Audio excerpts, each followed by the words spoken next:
ನಮಸ್ಕಾರ ಮಿತ್ರರೇ, ಒಂದು ಹೊಸ ವಿಡಿಯೋಗೆ ಸುಸ್ವಾಗತ.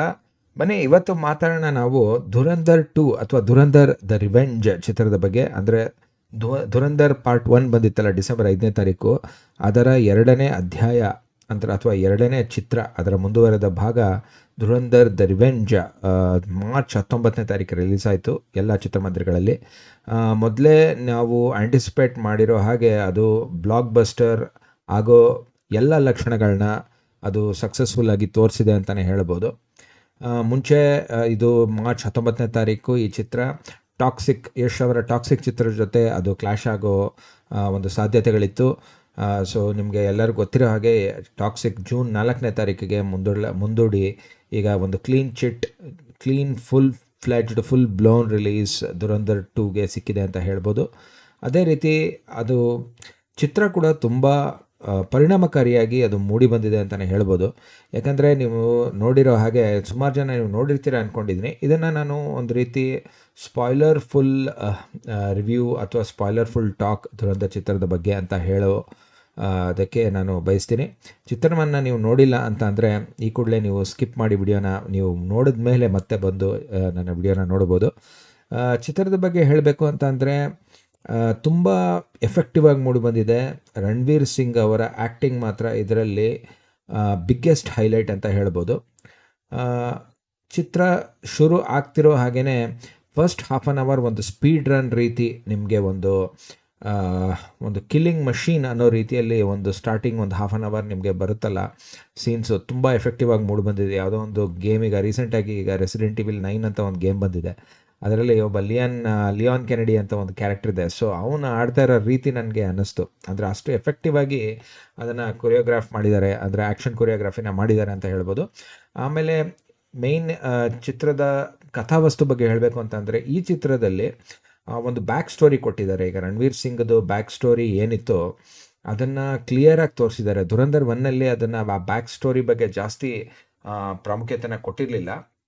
ಆದರೆ ಈ ಚಿತ್ರದಲ್ಲಿ ಈ ಬ್ಯಾಕ್ ಸ್ಟೋರಿ ಬಗ್ಗೆ ತುಂಬ ಡೀಟೇಲ್ ಆಗಿ ಹೇಳಿ ಅವರ ಫ್ಯಾಮಿಲಿಗೆ ಏನು ಇಂಪ್ಯಾಕ್ಟ್ ಆಗಿತ್ತು ಅಥವಾ ಅವನು ಯಾವ ಪರ್ಪಸ್ಸಿಂದ ಅವನು ಈ ರೀತಿ ಮಾರ್ಪಾಡಾಗಿ ಆದ, ಒಬ್ಬ ಕ್ರುಸೇಡರ್ ರೀತಿ ಯಾಕೆ ಅವನು ಆದ ಅನ್ನೋದನ್ನು ತುಂಬ ಚೆನ್ನಾಗಿ ಅದರ ರೀಸನ್ಸ್ನ ಕೊಟ್ಟಿದ್ದಾರೆ.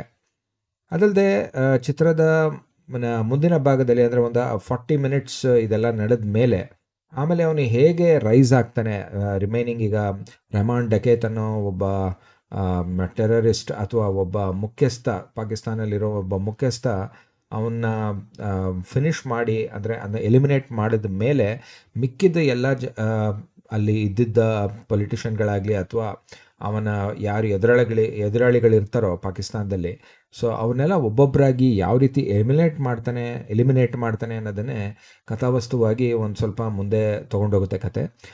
ಒಂದು ನನಗೆ ಲ್ಯಾಗಿಂಗ್ ಏನು ಅನ್ನಿಸ್ತು ಅಂತ ಅಂದರೆ ಈ ಚಿತ್ರದಲ್ಲಿ ಅರ್ಜುನ್ ರಾಮ್ಪಾಲ್ ಅವರು ಮೇನ್ ವಿಲನ್ ಆಗಿ ಕಾಣಿಸ್ಕೋತಾರೆ. ಯಾಕಂದರೆ ಹಿಂದಿನ ಚಿತ್ರದಲ್ಲಿ ನಿಮಗೆ ಅಕ್ಷಯ್ ಖನ್ನಾ ಅವರ ಪಾತ್ರ ಎಲ್ಲರ ಮನದಲ್ಲೂ ಅದು ಒಂದು ಹೈಲೈಟ್ ಆಗಿ ಅಚ್ಚಳಿಯದೆ ಅದು ನಿಂತಿತ್ತು. ಆಮೇಲೆ ತುಂಬ ಎಫೆಕ್ಟಿವ್ ಆಗಿ ಮೂಡಿಬಂದಿತ್ತು. ಅದೇ ಒಂದು ಮೇಯ್ನ್ ಹೈಲೈಟ್ ಅನ್ನೋ ರೀತಿಯಲ್ಲಿ ಅವರು ಶೋನ ಸ್ಟೀಲ್ ಮಾಡಿದರು. ಅಂದರೆ ಈ ರಣವೀರ್ ಸಿಂಗ್ಗಿಂತ ಜಾಸ್ತಿ ಅಟೆನ್ಷನ್ನ ಮತ್ತು ಅವರ ಆ್ಯಕ್ಟಿಂಗ್ ಮೂಲಕ ಅಕ್ಷಯ್ ಖನ್ನಾ ಅವರು ಅದನ್ನು ತುಂಬ ಚೆನ್ನಾಗಿ ಯುಟಿಲೈಸ್ ಮಾಡಿಕೊಂಡು ಆಪರ್ಚುನಿಟಿನ ತುಂಬ ಚೆನ್ನಾಗಿ ಅವರ ಕ್ಯಾರೆಕ್ಟರ್ ಆರ್ಕ್ನ ತುಂಬ ಚೆನ್ನಾಗಿ ಡೆವಲಪ್ ಮಾಡಿ ಚಿತ್ರದಲ್ಲಿ ಒಂದು ಕ್ಯೂರಿಯಾಸಿಟಿ ಮತ್ತು ಒಂದು ಪೇಸ್ ಇರುತ್ತಲ್ಲ ಚೆನ್ನಾಗಿ ಮೇಂಟೈನ್ ಮಾಡಿಕೊಂಡು ಒಬ್ಬ ಫಾರ್ಮಿಡಬಲ್ ಆಪೋನೆಂಟ್ ಅನ್ನೋ ರೀತಿ, ಪ್ರೊಟ್ಯಾಗನಿಸ್ಟ್ಗೆ ಒಬ್ಬ ಫಾರ್ಮಿಡಬಲ್ ಅಪೋನೆಂಟ್ ಅನ್ನೋ ರೀತಿಯಾಗಿ ಚಿತ್ರೀಕರಿಸಿದರು. ಆದರೆ ಈ ಚಿತ್ರದಲ್ಲಿ ತುಂಬ ಜನ ಬೇರೆ ಮಧ್ಯದಲ್ಲಿ ಇರೋ ಕೆಲವು ಲೀಡರ್ಸ್ಗಳನ್ನ ಅವ್ರನ್ನೆಲ್ಲ ಎಲಿಮಿನೇಟ್ ಮಾಡೋದನ್ನು ತೋರಿಸಿ ಆಮೇಲೆ ಒಂದಷ್ಟು ಸ್ಟೋರಿ ಮುಂದೆ ಹೋಗಿ, ಅಂದರೆ ಚಿತ್ರ ಓವರಾಲ್ ನಿಮಗೆ ಒಂದು 4 ಅವರ್ವರೆಗೂ ಇದೆ, 3 hours 45 minutes ಇದೆ. ಸೊ ಅದರಲ್ಲಿ ಫಸ್ಟ್ ಹಾಫ್ವರೆಗೂ ನಿಮಗೆ ಅಷ್ಟೊಂದು ಬಿಲ್ಡಪ್ ಕೊಟ್ಟಿಲ್ಲ. ಅಂದರೆ ವಿಲನ್ಗೆ ಕೊಡಬೇಕಾಗಿರೋ ಇಂಪಾರ್ಟೆಂಟ್ ಸ್ಟೋರಿ ಆರ್ಕ್ ಅಷ್ಟೊಂದು ಕೊಟ್ಟಿಲ್ಲ.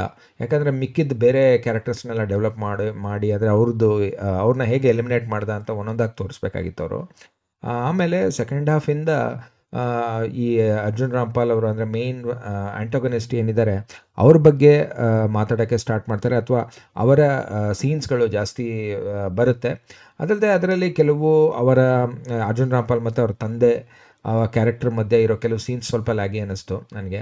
ಆಮೇಲೆ ಈ ಹೇಳಿದ್ನಲ್ಲ ನಾನು, ರೈಸ್ ಆಫ್ ಧುರಂಧರ್, ಅಥವಾ ಈ ರಣವೀರ್ ಸಿಂಗ್ ಅಂದರೆ ಜಸ್ಕಿರತ್ ಸಿಂಗ್ ರಂಗಿ ಅಂತ ಏನು ಅವನ ರಿಯಲ್ ಹೆಸರಿದೆ.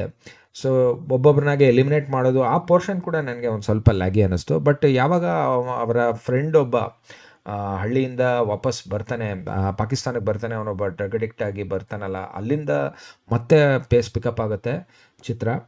ತುಂಬ ಚೆನ್ನಾಗಿ ಅಲ್ಲಿಂದ ಅವರು ಅದನ್ನು they have taken it forward. ಆಮೇಲೆ ಇನ್ನೊಂದು ಹೇಳಬೇಕೇನು ಅಂತಂದರೆ ಸೆಕೆಂಡ್ ಹಾಫ್ ಮಾತ್ರ ತುಂಬ ಚೆನ್ನಾಗಿ ಅದನ್ನು ಆಮೇಲೆ ಅವರು ಕನ್ಕ್ಲೂಷನ್ ಕೊಡ್ತಾರೆ. ಒಟ್ಟಾರೆಯಾಗಿ ಈಗ ಡಿಮಾನಿಟೈಸೇಷನ್ ಚಿತ್ರದಲ್ಲಿ ತೋರಿಸಿರೋ ರೀತಿ, ಅದು ಯಾಕೆ ಡಿಮಾನಿಟೈಸೇಷನ್ ಮಾಡಿದ್ರು, ಹೇಗೆ ಅವರು ಅಂದರೆ ಪಾಕಿಸ್ತಾನದಲ್ಲಿ ಟೆರರಿಸಮ್ನ ಇದು ಇಂಡಿಯಾದಲ್ಲಿ ಟೆರರಿಸಮ್ನ ಯೂಸ್ ಮಾಡಿಕೊಂಡು ಯಾವ ರೀತಿ ಡ್ಯಾಮೇಜ್ ಮಾಡೋದಕ್ಕೋಸ್ಕರ ಫೇಕ್ ಮನಿನ, ಫೇಕ್ ಕರೆನ್ಸೀಸ್ನ ಇಲ್ಲಿಗೆ ಕಳಿಸಿ ಅದನ್ನು ಮೆಲಿಷಿಯಸ್ ರೀತಿಯಲ್ಲಿ ಉಪಯೋಗಿಸ್ಕೊಳ್ಳೋದನ್ನು ತಡೆಯೋದಕ್ಕೆ ಡಿಮಾನಿಟೈಸೇಷನ್ನ ಅವರು ತೋರಿಸಿದ್ದಾರೆ. ಅಂದರೆ ಡಿಮಾನಿಟೈಸೇಷನ್ನ ಮಾಡಿದ್ರು ಅನ್ನೋ ರೀತಿ ಮೆಸೇಜ್ನ ಕೊಟ್ಟಿದ್ದಾರೆ. ಕೆಲವರು ಹೇಳ್ತಾ ಇದ್ದಾರೆ ಇದು ಒಂದು ರೀತಿ ಒಂದು ಪ್ರಾಪಗ್ಯಾಂಡಾ ಮೂವಿ ಆ ಥರ ಎಲ್ಲ ಪ್ರೊಟ್ರೇ ಆಗಿದೆ ಅಂತ. ಬಟ್ ನನ್ನ ಪ್ರಕಾರ ಏನು ಫ್ಯಾಕ್ಟ್ಸ್ ಇತ್ತೋ ಅದನ್ನೇ ತೋರಿಸಿದ್ದಾರೆ. ಬಟ್ ಆದ್ರೂ ಇದು ಒಂದು ಫಿಕ್ಷನಲ್ ಫಿಲ್ಮ್ ಅನ್ನೋದನ್ನು ಎಲ್ಲರೂ ನಾವು ಮರಿಬಾರ್ದು. ಆದರೂ ಕೂಡ ಜನರಿಗೆ ಒಟ್ಟಿನಲ್ಲಿ ಏನು ನಡೆದಿತ್ತು, ಕೆಲವು incidents from past few years, ಅದನ್ನೆಲ್ಲನೂ ನೀವು ನೆನಪಿಸ್ಕೋಬೇಕು. ಆ ರೀತಿ ಕೆಲವೆಲ್ಲ ಡೈಲಾಗ್ಸ್ ಆಗಲಿ ಸೀನ್ಸ್ ಆಗಲಿ ತೋರಿಸಿದ್ದಾರೆ. ಸೊ ಹಾಗಾಗಿ ನನಗೆಲ್ಲೂ ಇದು ಒಂದು ಪ್ರಾಬ್ಲಮ್ಯಾಟಿಕ್ಕು ಅಥವಾ ಒಂದು ಕೆಲವರು ಹೇಳೋ ರೀತಿ ಇದು ಒಂದು ಪ್ರಾಪಗಂಡ ಅನ್ನೋ ರೀತಿ ಏನೂ ಅನ್ನಿಸ್ಲಿಲ್ಲ. ಜೊತೆಗೆ ಕ್ಲೈಮ್ಯಾಕ್ಸ್ ಪಾರ್ಟ್ ಕೂಡ ತುಂಬ ಎಫೆಕ್ಟಿವ್ ಆಗಿ ಮೂಡಿಬಂದಿದೆ ಅಂತ ಹೇಳ್ಬೋದು. ಫೈನಲ್ ಬಾಸ್ ಫೈಟ್ ಅನ್ನೋ ರೀತಿ ಒಂದು ಶೋ ಡೌನ್ ನಡೆಯುತ್ತೆ ಅರ್ಜುನ್ ರಾಮ್ಪಾಲ್ ಮತ್ತು ರಣವೀರ್ ಸಿಂಗ್ ಮಧ್ಯ. ಇದು ಕೂಡ ತುಂಬ ಚೆನ್ನಾಗಿ ಒಟ್ಟಿನಲ್ಲಿ ಅದನ್ನು ಕನ್ಕ್ಲೂಡ್ ಮಾಡಲಾಗಿದೆ. ಅದಾದಮೇಲೆ ಎಲ್ಲ ಫೈಟ್ಸ್ ಗೀಟ್ಸ್ ಎಲ್ಲ ಮುಗಿದ ಮೇಲೂ ಕೂಡ ಬರುತ್ತಲ್ಲ ಕೆಲವು ಸೀಕ್ವೆನ್ಸಸ್ಸು, ಅಂದರೆ ಅವನು ಮತ್ತೆ ಯಾವ ರೀತಿ ಇಂಡಿಯನ್ ಗೌರ್ಮೆಂಟ್ ಅಥವಾ ಇಂಡಿಯನ್ ಅಫಿಷಿಯಲ್ಸ್ ಜೊತೆ, ಅಂದರೆ ರಾ ಅಫಿಷಿಯಲ್ಸ್ ಅವ್ರ ಜೊತೆ ಯಾವ ರೀತಿ ಇಂಟ್ರಾಕ್ಷನ್ ನಡೆಯುತ್ತೆ, ಆಮೇಲೆ ಹೇಗೆ ಅವನ್ನ ಮತ್ತೆ ವಾಪಸ್ ಕರ್ಕೋತಾರೆ ಇಂಡಿಯಾಗೆ. ಆಮೇಲೆ ಇನ್ನೊಂದು ಪ್ಲಾಟ್ ಟ್ವಿಸ್ಟ್ ಇದೆ ಒಂದು, ಅದರಲ್ಲಿ ಏನಂತಂದರೆ ಒಂದು ಕ್ಯಾರೆಕ್ಟರ್ ಇದೆ ಜಮೀಲ್ ಜಮಾಲಿ ಅಂತ, ಸಿಕ್ಕಾಪಟ್ಟೆ ಹೈಲೈಟ್ ಅಂತ ಹೇಳ್ಬೋದು ಆ ಪ್ಲಾಟ್ ಟ್ವಿಸ್ಟು. ಸೊ ಇದನ್ನು ಅನ್ಎಕ್ಸ್ಪೆಕ್ಟೆಡ್, ಯಾರೂ ಎಕ್ಸ್ಪೆಕ್ಟ್ ಮಾಡಿರಲಿಲ್ಲ ಆ ರೀತಿ ಪ್ಲಾಟ್ ಟ್ವಿಸ್ಟ್ನ ಚಿತ್ರದಲ್ಲಿ ತೊಗೊಂಬಂದಿದ್ದಾರೆ. ಅದು ಒಂದು ಬಿಗ್ಗೆಸ್ಟ್ ವಿನ್ನರ್ ಅಂತ ಹೇಳ್ಬೋದು. ನೀವೆಲ್ಲ ಹಳೆ ಸೀನ್ಸ್ಗಳು ಧುರಂಧರ್ 1ನಲ್ಲಿ ರಿಕಾಲ್ ಮಾಡಿದಾಗ ಅದರ ವ್ಯಾಲ್ಯೂ ನಿಮಗೆ ಇವಾಗ ಅದರದ್ದು ಡೈಲಾಗ್ಸ್ ಎಲ್ಲ ಕೆಲವೆಲ್ಲ ಮತ್ತೆ ಕೇಳಿಸ್ಕೊಂಡಾಗ ನಿಮಗೆ ಗೊತ್ತಾಗುತ್ತೆ ರಿಲೆವೆನ್ಸ್ ಇದೆ ಆ ಪರ್ಟಿಕ್ಯುಲರ್ ಕ್ಯಾರೆಕ್ಟರ್ದು ಅಂತ, ಜಮೀಲ್ ಜಮಾಲಿ ಅನ್ನೋ ಕ್ಯಾರೆಕ್ಟರ್ದು. ಸೊ ಆ ಪ್ಲಾಟ್ ಟ್ವಿಸ್ಟ್ ನೋಡಿದಾಗ ತುಂಬ ಮಾತ್ರ ಸ್ಟನ್ ಆಯಿತು ಥಿಯೇಟ್ರಲ್ಲಿ. ಅಂದರೆ ಒಳ್ಳೆ ಪ್ಲಾಟ್ ಟ್ವಿಸ್ಟ್ ಮಾತ್ರ ತುಂಬ ಚೆನ್ನಾಗಿ ತೊಗೊಂಬಂದು ಕೊಟ್ಟಿದ್ದಾರೆ. ಆ ಪರ್ಟಿಕ್ಯುಲರ್ ಕ್ಯಾರೆಕ್ಟರ್ ಮಾಡಿರೋ ರಾಕೇಶ್ ಬೇಡಿ ಅವರು, ಸೀನಿಯರ್ ಆ್ಯಕ್ಟರ್, ಸೀರಿಯಲ್ಸ್ಗಳಲ್ಲಿ ಹಳೆ ಫಿಲಮ್ಗಳಲ್ಲಿ ಮಾಡಿರೋರು. ತುಂಬ ಒಳ್ಳೆ ಆಪರ್ಚುನಿಟಿ ಅವ್ರಿಗೆ ಸಿಕ್ಕಿದೆ ಮತ್ತು ತುಂಬ ಚೆನ್ನಾಗಿ ಯುಟಿಲೈಸ್ ಮಾಡ್ಕೊಂಡಿದ್ದಾರೆ ಅಂತ ಹೇಳ್ಬೋದು. ಸೊ ಈ ರೀತಿ ನೋಡಿ, ಇನ್ನೊಂದು ವ್ಯೂವಲ್ಲಿ ನಿಮಗೆ ನಾನು ತೋರಿಸ್ತೀನಿ ಟ್ರೈಲರ್ನ. ಸೊ ಒಂದು ಸ್ವಲ್ಪ ವಾಲ್ಯೂಮ್ ಕಮ್ಮಿ ಮಾಡಿಬಿಡೋಣ. ಸೊ ನೋಡಿ, ಈ ರೀತಿ ಇದು ಟ್ರೈಲರಲ್ಲೇ ನೀವು ನೋಡ್ಬೋದು ಈ ಪರ್ಟಿಕ್ಯುಲರ್ ಕ್ಯಾರೆಕ್ಟರ್ದು ರೀಕಾಲ್ ವ್ಯಾಲ್ಯೂ. ಈ ಪರ್ಟಿಕ್ಯುಲರ್ ಕ್ಯಾರೆಕ್ಟರ್ ಮಾತಾಡ್ತಾ ಇದ್ದಾನಲ್ಲ, ಇವನ ರೀಕಾಲ್ ವ್ಯಾಲ್ಯೂ ಮಾತ್ರ ಸೆಕೆಂಡ್ ಪಾರ್ಟಲ್ಲಿ ಸಖತ್ತಾಗಿದೆ. ಇಲ್ಲೇ ಸ್ಟಾರ್ಟಿಂಗಲ್ಲಿ ನೀವು ನೋಡ್ಬೋದು ಮಾಧವನ್ ಅವರು ಮರೆಯೋಕ್ಕಾಗಲ್ಲ ಅವರ ಎಂಟ್ರಿ. ನೋಡಿ, ಈ ಎಕ್ಸ್ಪ್ರೆಷನ್ನಿಂದನೇ ಗೊತ್ತಾಗುತ್ತೆ ಯಾವ ರೀತಿ ಇವನು ಹೇಳ್ತಾನಲ್ಲ ಅದಕ್ಕೆ ತಕ್ಕಂಗೆ ಅವನಿಗೆ ರೆಸ್ಪಾನ್ಸ್ನ ಈ ಚಿತ್ರದಲ್ಲಿ ಕೊಟ್ಟಿದ್ದಾರೆ ಅಂತಲೇ ಹೇಳ್ಬೋದು. ಮಾಧವನ್ಗೆ ಅವನು ಹೇಳ್ತಾನಲ್ಲ ಡೈಲಾಗು, ಇದು ಪಡೋಸ್ ಮೆರೆತೆ ಇದೆಲ್ಲ ಇದೆಯಲ್ಲ. ಸೊ ಇಲ್ಲಿ ತೋರಿಸಿರೋ ಎಕ್ಸ್ಪ್ರೆಷನ್ನು ಮಾಧವನು, ಅದನ್ನು ನೋಡಿ, ಈ ಎಕ್ಸ್ಪ್ರೆಷನ್ನು ಮಾತ್ರ ಒಳ್ಳೆ ಉತ್ತರನ ಕೊಟ್ಟಿದ್ದಾರೆ ಚಿತ್ರದ ಮೂಲಕ ಅಂತ ಹೇಳ್ಬೋದು. ಫಿಕ್ಷನಲ್ ಸ್ಟೋರಿ ಇದು, ಆದರೂ ತುಂಬ ಎಫೆಕ್ಟಿವ್ ಆಗಿ ಮೂಡು ಬಂದಿರೋ ರೀತಿ ತೋರಿಸಿದ್ದಾರೆ. ಇದು ನಿಜ ಜೀವನದಲ್ಲಿ ಎಷ್ಟು ಸತ್ಯ ಅಸತ್ಯ ಅವೆಲ್ಲ ನಾವು ಅಷ್ಟೊಂದು ಜಡ್ಜ್ ಮಾಡೋಕ್ಕಾಗಲ್ಲ. ನೋಡಿ, ಇದೆಲ್ಲ ಪರ್ಟಿಕ್ಯುಲರ್ ಸೀನ್ಸ್ ಎಲ್ಲ ಕೆಲವೆಲ್ಲ ಥೈಲ್ಯಾಂಡಲ್ಲಿ ಶೂಟ್ ಮಾಡಿರೋದು. ಥೈಲ್ಯಾಂಡಲ್ಲಿ ಈ ರೀತಿ ಪಾಕಿಸ್ತಾನದ ಲ್ಯಾರಿ ಅನ್ನೋ ಪ್ಲೇಸ್ನ ಅವರು ರೀಕ್ರಿಯೇಟ್ ಮಾಡಿ ಶೂಟ್ ಮಾಡಿರೋದು. ಅವರ ನಮ್ಮ ರಣವೀರ್ ಸಿಂಗ್ ಅವ್ರದ್ದು ಚಿತ್ರದಲ್ಲಿ ಆ್ಯಕ್ಟಿಂಗ್ ವೈಸ್ ಆಗಲಿ ಅಥವಾ ಆ್ಯಕ್ಷನ್ ಕೊರಿಯೋಗ್ರಫಿ ಸೀಕ್ವೆನ್ಸಸ್ ಆಗಲಿ ಯಾವತ್ತೂ ಮರೆಯೋಕ್ಕಾಗಲ್ಲ. ಒಂದು ಲೆಜೆಂಡ್ರಿ ಹಿಸ್ಟ್ರಿನೇ ಕ್ರಿಯೇಟ್ ಮಾಡಿದ್ದಾರೆ. ಅಂತ ಹೇಳ್ಬೋದಾದ ಒಂದು ರೀತಿಯ ಪರ್ಫಾರ್ಮೆನ್ಸ್ ಮಾಡಿದ್ದಾರೆ.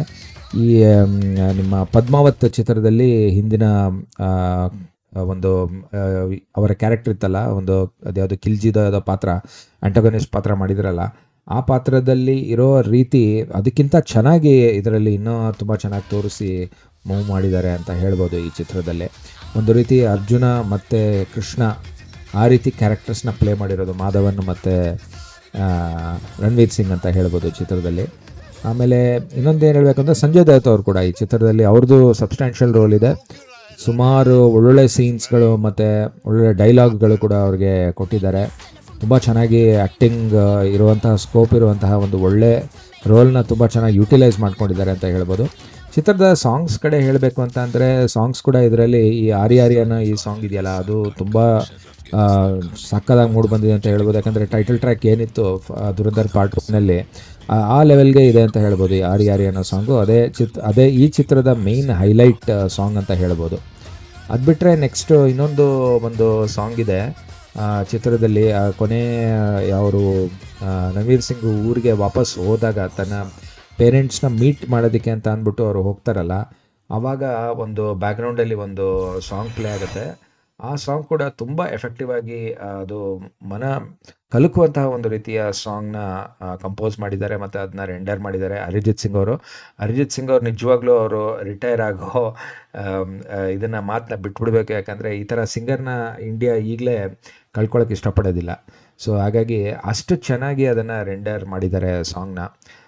ಸೊ ಇವೆರಡು ಸಾಂಗ್ಗಳು ಚಿತ್ರದ ಮೇಯ್ನ್ ಹೈಲೈಟ್ ಅಂತ ಹೇಳ್ಬೋದು. ಅದು ಬಿಟ್ಟರೆ ಪಾರ್ಟ್ 1ನಲ್ಲಿರೋಂತಹ ಅಷ್ಟೊಂದು ರಿಮಿಕ್ಸಸ್ ಏನೇನಿತ್ತು ಅದೇ ರೀತಿ ಇದರಲ್ಲೂ ಕೂಡ ಇದೆ. ಸುಮಾರು ಹಳೆ ರೆಟ್ರೋ ಸಾಂಗ್ಸ್ಗಳನ್ನೆಲ್ಲ ಮತ್ತೆ ರಿಮಿಕ್ಸ್ ಮಾಡಿ ಹಾಕಿದ್ದಾರೆ.